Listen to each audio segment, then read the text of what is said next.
बंगाल पंचायत चुनावों में कांग्रेस ने खुलकर बीजेपी का साथ दे दिया और ममता बनर्जी अलग थलग पड़ गईं। वह भी ऐसे वक्त में जब पटना में विपक्षी दलों की एकता की बैठक होनी है। सुप्रीम कोर्ट ने केंद्रीय बलों की तैनाती को लेकर कलकत्ता हाई कोर्ट के फैसले को बरकरार रखा। साथ ही निर्देशों का पालन न करने को लेकर राज्य चुनाव आयोग और ममता सरकार को फटकार भी लगाई। लेकिन बड़ी बात यह रही कि कांग्रेस के वकील विवेक तन्खा ने इस मामले में शुवेंदु अधिकारी के वकील हरीश साल्वे की हां में हां मिलाई। इसके बाद ममता बनर्जी की मुश्किलें बढ़ती दिख रही हैं। बंगाल सरकार की ओर से वरिष्ठ अधिवक्ता सिद्धार्थ अग्रवाल और राज्य चुनाव आयोग की ओर से मीनाक्षी अरोड़ा ने सुप्रीम कोर्ट के सामने दलील रखी। दोनों ने सुप्रीम कोर्ट को समझाने की कोशिश की कि कलकत्ता हाई कोर्ट ने 8 जुलाई को होने वाले पंचायत चुनावों के लिए केंद्रीय बलों की तैनाती का आदेश देने में गलती की थी। मतदान की तिथि घोषित होने के एक दिन बाद ही ये फैसला जल्दबाजी जैसा था। उन्होंने कहा कि स्वतंत्र और निष्पक्ष चुनाव सुनिश्चित करने की तैयारियों में कोई कमी है या नहीं, इसका पता लगाने के लिए हाई कोर्ट को कुछ दिन का इंतजार करना चाहिए था। राज्य चुनाव आयोग की ओर से वकील अरोड़ा ने कहा कि केंद्रीय बलों की मांग करना राज्य आयोग के अधिकार क्षेत्र में नहीं है। राज्य की ओर से बताया गया कि सुरक्षा बलों की आवश्यकताओं के संबंध में आयोग के मूल्यांकन से पहले ही हाईकोर्ट ने दखल दी।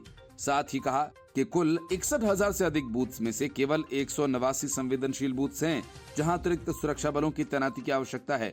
ऐसे में राज्य भर में केंद्रीय बलों की तैनाती पर सवाल खड़े हुए।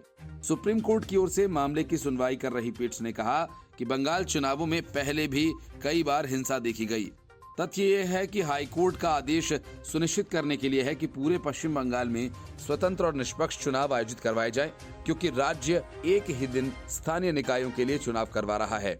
और ऐसे में हमें लगता है कि उच्च न्यायालय के आदेश में किसी हस्तक्षेप की आवश्यकता नहीं। बीजेपी नेता शुवेंदु अधिकारी की ओर से वरिष्ठ अधिवक्ता हरीश साल्वे ने कहा कि ममता सरकार राज्य में केंद्रीय बलों की तैनाती को रोकने के लिए एक एजेंडा चला रही है। दरअसल शुवेंदु अधिकारी की ही याचिका पर हाईकोर्ट ने आदेश पारित किया था। साल्वे ने पीठ से कहा कि राज्य में कई उम्मीदवारों को धमकाया जा रहा है और नामांकन पत्र दाखिल करने से रोका जा रहा है। इस दौरान कांग्रेस की ओर से भी वकील विवेक तन्खा ने टीएमसी सरकार का विरोध जताते हुए शुवेंदु अधिकारी का समर्थन किया। कांग्रेस सांसद अधीर रंजन चौधरी की ओर से वरिष्ठ अधिवक्ता विवेक तन्खा ने कहा कि उनके मुवक्किल हाईकोर्ट के आदेश से पहले अप्रैल से केंद्रीय बलों के लिए दबाव बना रहे थे। Report news of India. Patna में विपक्षी नेताओं की होने वाली बैठक का नतीजा क्या निकलेगा, इसका अंदाजा इस बात से लगाया जा सकता है कि अरविंद केजरीवाल दिल्ली में बैठकर अपने हिसाब से बैठक का एजेंडा सेट करने लगे हैं। कांग्रेस ने केजरीवाल को समर्थन देने से इनकार कर दिया और केजरीवाल की बैठक राहुल गांधी और मल्लिकार्जुन खड़गे से नहीं हो सकी। अब केजरीवाल इस बात की खुन्नस पहले ही निकालना चाह रहे थे। वे चाहते हैं कि विपक्ष की एकता की चर्चा से पहले उनके समर्थन के लिए सब मिलकर कांग्रेस पर दबाव बनाएं। इसके लिए अब उन्होंने उन सभी पार्टियों को चिट्ठी लिखी है जो उस बैठक में शामिल होने वाली हैं। असल में केंद्र सरकार के अध्यादेश से केजरीवाल बेहद परेशान हैं। सुप्रीम कोर्ट ने जैसे ही फैसला सुनाया, केजरीवाल के मंत्री ताबड़तोड़ उन फाइल्स को गायब करने में लग गए जिसमें घोटाले के राज छिपे हैं। मतलब कि अरविंद केजरीवाल को ट्रांसफर पोस्टिंग के अधिकार से ज्यादा जरूरी उन सबूतों को मिटाना है जिनकी वजह से मनीष सिसोदिया जेल में हैं और शीश महल मामले में खुद केजरीवाल फंसे हैं। 7 दिन के अंदर केजरीवाल की सरकार ने इन्हीं फाइल्स को इधर उधर करने की कोशिश की, लेकिन अध्यादेश के बाद तस्वीर बदल गई और फाइल्स की हेराफेरी का मामला पुलिस तक जा पहुंचा, जिसकी जांच की जा रही है। इसी वजह से अरविंद केजरीवाल चाहते हैं कि बैठक में सबसे पहले कांग्रेस पर दबाव बनाया जाए ताकि वह उनका समर्थन कर दें। केजरीवाल ने चिट्ठी में लिखा कि बिहार में विपक्षी नेताओं की बैठक में अध्यादेश को संसद में हराने के बाद सबसे पहले चर्चा हो। उन्होंने कहा कि दिल्ली का अध्यादेश एक प्रयोग है, ये सफल हुआ तो केंद्र सरकार और गैर बीजेपी शासित राज्यों के लिए ऐसे ही अध्यादेश लाकर राज्य सरकार का अधिकार छीन लिया जाएगा। वो दिन दूर नहीं जब पीएम 33 राज्यपालों और एलजी के माध्यम से सभी राज्य की सरकारें चलाएंगे। नीतीश कुमार ने 23 जून को पटना में गैर भाजपा दलों की बैठक बुलाई है। नीतीश कुमार ने 2024 के लोकसभा चुनाव में भारतीय जनता पार्टी से मुकाबला करने के लिए संयुक्त रणनीति बनाने के वास्ते विपक्षी दलों की बैठक बुलाई है। अरविंद केजरीवाल ने इससे पहले उम्मीद जताई थी कि कांग्रेस पटना में 23 जून को होने वाली गैर भाजपा दलों की बैठक में राष्ट्रीय राजधानी में सेवाओं के नियंत्रण पर केंद्र के अध्यादेश पर अपना रुख स्पष्ट करेगी। केजरीवाल ने कहा कि वह बैठक में अन्य नेताओं से इस बारे में बात करेंगे कि पूर्ण राज्यों के लिए भी इस तरह का अध्यादेश कैसे लाया जा सकता है। उन्होंने कहा कि वह इस अध्यादेश के खतरों को वहां मौजूद प्रत्येक दल को समझाएंगे। उन्होंने कहा कि इस तरह के अध्यादेशों को लागू करके केंद्र भारत के संविधान की समवर्ती सूची में आने वाले शिक्षा, बिजली जैसे सभी मामलों को खत्म कर सकता है। केंद्र ने गत 19 मई को दिल्ली में ग्रुप ए के अधिकारियों के तबादले और तैनाती के लिए राष्ट्रीय राजधानी सिविल सेवा प्राधिकरण बनाने के लिए एक अध्यादेश जारी किया था, जिसे आम आदमी पार्टी सरकार ने सेवाओं के नियंत्रण पर उच्चतम न्यायालय के फैसले के साथ धोखा बताया था। अध्यादेश उच्चतम न्यायालय द्वारा दिल्ली में निर्वाचित सरकार को पुलिस, सार्वजनिक व्यवस्था और भूमि से संबंधित मामलों को छोड़कर अन्य मामलों का नियंत्रण सौंपने के बाद लाया गया था। शीर्ष अदालत के 11 मई के फैसले से पहले दिल्ली सरकार के सभी अधिकारियों के स्थानांतरण और तैनाती उपराज्यपाल के कार्यकारी नियंत्रण में थी। अध्यादेश के बाद केजरीवाल अध्यादेश के खिलाफ समर्थन हासिल करने के लिए गैर भाजपा दलों के नेताओं से संपर्क कर रहे हैं, ताकि केंद्र द्वारा इस संबंध में संसद में विधेयक लाए जाने की स्थिति में वे पारित न हो सके। Report news of India. श्रेय लेने का रोग कांग्रेस को इस कदर लगा कि उसे ये बर्दाश्त नहीं कि किसी भी बात का श्रेय पीएम मोदी या एनडीए सरकार को मिले। इस वजह से कांग्रेस ने अंतर्राष्ट्रीय योग दिवस के मौके पर जवाहरलाल नेहरू की शीर्षासन करते एक तस्वीर जारी की और उसके कैप्शन में लिखा, पंडित नेहरू को धन्यवाद, जिन्होंने योग को लोकप्रिय बनाया और इसे राष्ट्रीय नीति का हिस्सा बनाया। लेकिन इस कांग्रेसी खेल का सारा मजा शशि थरूर ने किरकिरा कर दिया। थरूर ने इस ट्वीट को शेयर करते हुए लिखा कि जरूर हमें उनका भी धन्यवाद करना चाहिए जिन्होंने योग को पुनर्जीवित कर लोकप्रिय बनाया। इसमें हमारी सरकार, प्रधानमंत्री, विदेश मंत्रालय शामिल हैं। इन्होंने संयुक्त राष्ट्र के जरिए योग का अंतर्राष्ट्रीयकरण किया। मैं दशकों से कहता आ रहा हूं कि योग हमारी सॉफ्ट पावर का अहम हिस्सा है। इसे मान्यता मिलने देखना अच्छा लगता है। कांग्रेस के इस श्रेय लूट ट्वीट पर सोशल मीडिया यूजर्स ने भी नाराजगी जाहिर की। कुछ ने लिखा कि आज के दिन तो राजनीति से बचना चाहिए। कई यूजर्स ने राहुल गांधी के 2019 के योग दिवस पर किए गए ट्वीट की याद दिलाई, जिसमें उन्होंने ट्रेन्ड डॉग्स के योग करने की फोटो डालकर न्यू इंडिया कैप्शन लिख दिया। पीएम मोदी अमेरिका के न्यूयॉर्क में योग दिवस मनाएंगे। वे अमेरिका के आधिकारिक यात्रा पर हैं। पीएम ने एक वीडियो संदेश में कहा कि 2014 में जब संयुक्त राष्ट्र आम सभा में योग दिवस का प्रस्ताव आया तो रिकॉर्ड देशों ने इसे समर्थन दिया था और तब से लेकर आज तक अंतर्राष्ट्रीय योग दिवस के जरिए योग एक वैश्विक आंदोलन बन गया, वैश्विक भावना बन गया। भारत के आह्वान पर दुनिया के 180 से ज्यादा देशों का एक साथ आना ऐतिहासिक अभूतपूर्व है। Report news of India. Satyendra Jain money laundering मामले में गिरफ्तार हैं और इन दिनों जैन स्वास्थ्य कारणों से अंतरिम जमानत पर हैं। मंत्री पद से इस्तीफा दिए महीनों बीत गए, लेकिन अरविंद केजरीवाल का खेल देखिए कि मोहल्ला क्लिनिक के पर्चे पर केजरीवाल के साथ सत्येंद्र जैन की तस्वीर अभी तक मौजूद है। मतलब कि केजरीवाल की सरकार अभी भी इन्हें दिल्ली का स्वास्थ्य मंत्री मानती है। अरविंद केजरीवाल के इस गोलमाल को लेकर बीजेपी ने मोर्चा खोल दिया। असल में भाजपा की ओर से दी गई एक चुनौती के बाद जवाब देने के लिए आम आदमी पार्टी ने मोहल्ला क्लिनिक का एक पर्चा दिखाया। अब भाजपा ने इस पर तिहाड़ जेल में बंद पूर्व मंत्री सत्येंद्र जैन की तस्वीर को लेकर सवाल उठा दिए हैं। तो एक डॉक्टर की ओर से पर्चे में बताई गई कुछ खामियों को लेकर भी दिल्ली सरकार पर निशाना साधा। दरअसल इस पूरे विवाद की शुरुआत तब हुई जब दिल्ली बीजेपी ने ट्वीट करके पूछा, क्या किसी आम आदमी पार्टी के नेता को मोहल्ला क्लिनिक में इलाज कराते देखा है? इसके जवाब में आम आदमी पार्टी की तरफ से एक पर्चा शेयर किया गया और बताया गया कि बीजेपी को जवाब देने के लिए आम आदमी पार्टी ने दिखाया मोहल्ला क्लिनिक का पर्चा। भाजपा के कई नेताओं ने ओपीडी के पर्चे पर सत्येंद्र जैन की तस्वीर को लेकर आपत्ति जाहिर की और पूछा कि जेल में बंद एक पूर्व मंत्री की तस्वीर क्यों लगी है। भाजपा ने ट्वीट किया और कहा, केजरीवाल आखिर किस बात का डर है तुम्हें कि एक हवालेबाज जो महीनों से जेल में है, मंत्री पद पर भी नहीं है, उसकी फोटो मोहल्ला क्लिनिक के पर्चे से क्यों नहीं हटाई गई? क्या अभी दिल्ली में दूसरा स्वास्थ्य मंत्री नहीं है या सत्येंद्र जैन की तरह हिस्सा नहीं पहुंच रहा?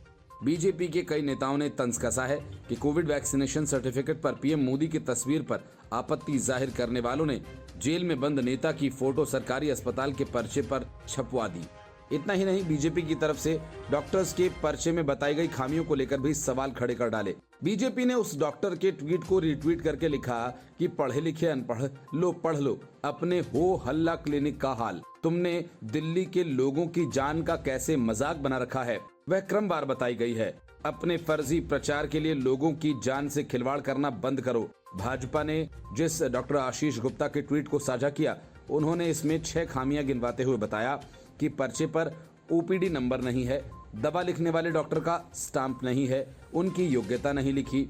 उन्होंने ये भी कहा कि टैबलेट डी कितने पावर की लेनी है ये नहीं बताया, और इसे खाली पेट खाना है या फिर खाना खाने के बाद ये भी नहीं बताया। और अंत में डॉक्टर ने सवाल उठाया कि कैल्शियम और आयरन की दवा एक साथ कैसे लिख दी गई। Report news of India. Lok Sabha चुनाव के लिए विपक्ष अभी एकता के लिए उठक बैठक कर रहा है, लेकिन चुनावी बुसात पर बीजेपी ने अपने मोहरे चलना शुरू कर दिया है। बीजेपी ने पूरे देश में उन 68 सीटों की पहचान कर ली है जो अल्पसंख्यक बाहुल्य हैं। अब मैदान में बीजेपी अपने मुस्लिम उम्मीदवार उतारकर विपक्ष के सामने कड़ी चुनौती पेश करेगी। इन सीटों में राहुल गांधी की वायनाड की भी सीट है, जिस पर बीजेपी का निशाना है। बीजेपी वायनाड से राहुल के खिलाफ मुस्लिम उम्मीदवार मैदान में उतार सकती है। यही वजह है कि पूर्व केंद्रीय मंत्री मुख्तार अब्बास नकवी ने हाल ही में मोदी सरकार के 9 साल पूरा होने पर वायनाड में एक जनसंपर्क कार्यक्रम किया था। भाजपा अल्पसंख्यक मोर्चा के राष्ट्रीय अध्यक्ष जमाल सिद्दीकी ने कहा कि इन लोकसभा क्षेत्रों में टीम्स का गठन किया गया है। पार्टी की तरफ से यहां कल्याणकारी योजनाएं, लाभार्थियों के लिए सूफी सम्मेलन, महिला सेमिनार और कार्यक्रम आयोजित किए जा रहे हैं। मोर्चा अल्पसंख्यकों के पेशेवर के बीच भाजपा की पहुंच बढ़ाने के लिए काम कर रहा है। सिद्दीकी ने कहा कि डॉक्टर्स, इंजीनियर्स जैसे पेशेवर जो औपचारिक रूप से पार्टी में शामिल नहीं होना चाहते लेकिन मोदी सरकार के काम से खुश हैं, उन्हें मोदी मित्र प्रमाण पत्र दिया जाएगा। अगले साल होने वाले लोकसभा चुनाव में क्या इन सीटों पर बीजेपी मुस्लिम उम्मीदवारों को मैदान में उतारेगी? इस सवाल के जवाब में सिद्दीकी ने कहा कि पार्टी कार्यकर्ताओं को उनके समर्थन के आधार पर टिकट मिलता है। उन्होंने कहा कि अगर मुस्लिम कार्यकर्ता लोगों के बीच रहें, उनके लिए काम करें और एक जनाधार विकसित करें तो उन्हें टिकट मिलेगा। सिद्दीकी ने कहा कि मुझे विश्वास है कि जिस तरह से यूपी में 300 से अधिक मुस्लिम पार्षद बीजेपी के टिकट पर चुनाव जीते, बहुतों को टिकट मिलेगा और वे लोकसभा चुनाव भी जीतेंगे। बीजेपी ने जिन 68 सीटों को चिन्हित किया है, उनमें सबसे ज्यादा 13 उत्तर प्रदेश और पश्चिम बंगाल की हैं। इसके अलावा केरल और असम में 6, जम्मू कश्मीर में 5, बिहार में 4, मध्य प्रदेश में 3, तेलंगाना और हरियाणा में 2, दिल्ली, गोवा और महाराष्ट्र लक्षद्वीप में 1 सीट शामिल है। हालांकि सिख बाहुल्य पंजाब से एक भी सीट नहीं है। इस पर सिद्दीकी ने कहा कि पार्टी ने एक अलग योजना तैयार की है। इनमें से कई निर्वाचन क्षेत्र, जिनमें दिल्ली और हरियाणा शामिल है, भाजपा के पास है। इन सीटों पर हिंदू वोटों के एकजुट होने से पार्टी को फायदा होता है। हाल के दिनों में संसद के किसी भी सदन में भाजपा से एक भी मुस्लिम सांसद नहीं था।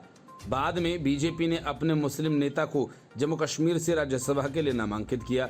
2019 के चुनाव के बाद 25 मुस्लिम सांसद एक साथ, निचले सदन में मुस्लिम प्रतिनिधित्व 5% था। ये कुल जनसंख्या के समुदाय के 14% हिस्से से काफी कम था। पिछले चुनाव में भाजपा ने एक भी मुस्लिम सांसद के बिना 303 लोकसभा सीटें जीती थीं। पार्टी ने पश्चिम बंगाल में 2 मुस्लिम उम्मीदवारों को टिकट दिया था। Report news of India. Calcutta high court panchayat चुनाव से पहले ममता बनर्जी को एक और झटका दे रही है। पहले हाईकोर्ट ने पूरे राज्य में केंद्रीय बलों की तैनाती का आदेश दिया था।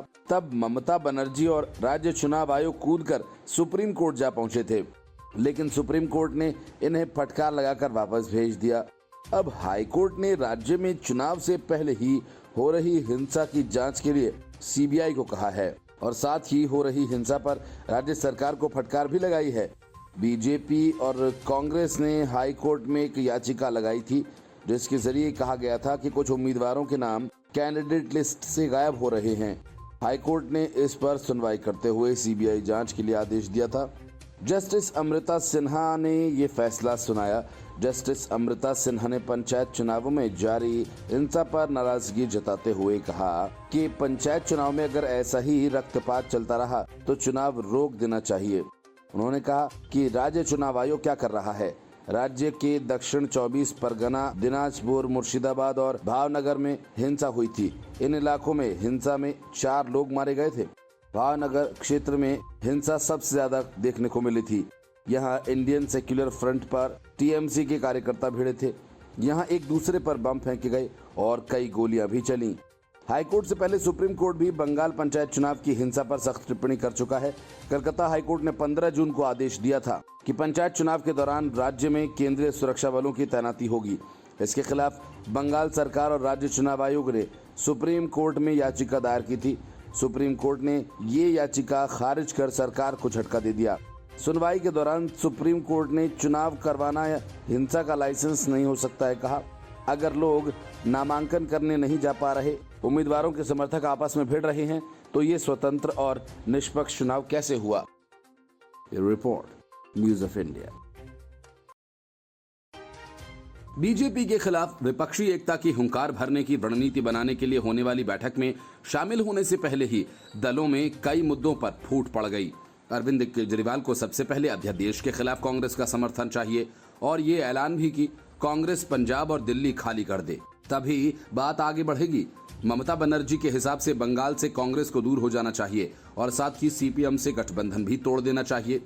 इसके बाद ममता बनर्जी एक ब्लूप्रिंट लेकर हाजिर होंगी, जिसमें ये बताया जाएगा कि कांग्रेस को किन 200 सीटों पर ही चुनाव लड़ना चाहिए। नीतीश कुमार से लेकर हेमंत सोरेन तक सब के सब कांग्रेस से कुर्बानी मांग रहे हैं और एक यही चीज है जो कांग्रेस देने को तैयार नहीं है। न तो केजरीवाल को समर्थन देगी, न ही दिल्ली और पंजाब का मैदान खाली करेगी।